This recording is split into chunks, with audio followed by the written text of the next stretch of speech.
बाही कटिंग करताना प्रत्येक ताईला काही ना काही इश्यू येतो असं माझ्या लक्षात आलेलं आहे, कारण तेवढ्या कमेंट सेक्शनला बाहीबद्दलच्या डाऊट्सवाल्या कमेंट्स असतात.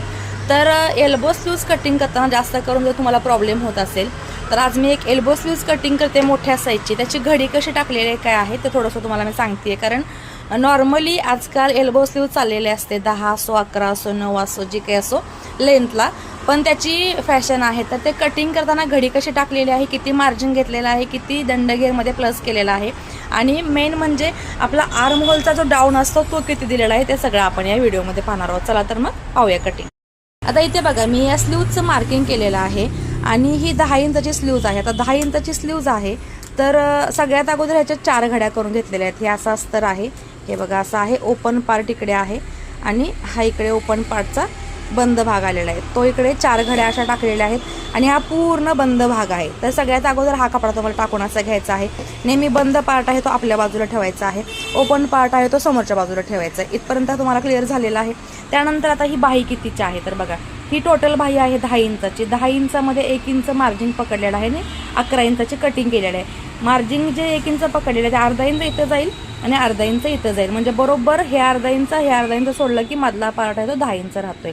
आणि दंडगेर जो आहे तो इथे 6 इंचाचा मार्किंग केलेला आहे. 1.5 इंच पुढे मार्जिनसाठी प्लस केलेला आहे, म्हणजे 7.5 इंच झालेला आहे हा दंडगेर. इथपर्यंत तुम्ही मार्किंग केलं. त्यानंतर 11 इंच इकडे केलेला आहे, 11 इंच इकडे केलेला आहे. आणि हा जो डाऊन आहे, आर्महोलचा डाऊन स्लोप आहे किंवा फिश कट आहे, तो आपल्याला इथे 4.25 इंचावरती द्यायचा आहे. कारण साईज मोठी आहे. साईज 40 ते 41 साईजसाठी आपण हा स्लीव्ज कटिंग करतोय ब्लाऊजसाठी. तर इथे बघा, इथून मी सरळ इथे 2 इंचावरती सरळ रेष घेतलेली आहे आणि तिथून पुढे हा पार्ट मी पुढे डाऊन करत 4.25 इंच जे आपण घेतलं तिथं मॅच केलेला आहे इथे. आणि पुन्हा फ्रंट साईड जो आहे तो सुद्धा इथून सरळ घेऊन 1-2 इंचानंतर पुन्हा आपण डाऊन आलेलो अर्धा इंच आणि पुन्हा इथून इकडे इथे मॅच केलेला आहे.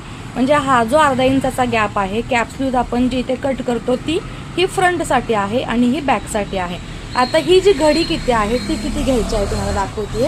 आता आपला जो काय चेस्टचा पार्ट आहे त्याच्या चौथा भाग घ्यायचा आहे प्लस 1.5 इंच मार्जिन घ्यायचं आहे. म्हणजे 20 इंचाची चेस्ट आहे, म्हणजे 40 इंचाची चेस्ट आहे. 40चा चौथा भाग 10 इंच येतो. हा समजा 10 इंच आहे आणि पुढे आपल्याला 1.5 इंच घ्यायचं आहे, म्हणजे 11.5 इंच मार्जिनचं घ्यायचं आहे जर तुम्ही 1.5 इंचाचं मार्जिन घेत असाल तर. आता ही घडी कमी पडतीये, पन्ना कमी असल्यामुळे 4 घड्या टाकल्यानंतर इथे माझं 8.5-9 इंच येते. तर मला इथे पुन्हा 2-2.5 इंच मार्जिन इथे क्रॉस आहे तो इथे जॉईंट असा द्यावा लागणार आहे. कारण इथपर्यंत मला मार्जिन आहे, इथून पुढे जो हा पार्ट जाणार तो इथे मला 2-2.5 इंचाचा इथपर्यंत एक कॉर्नर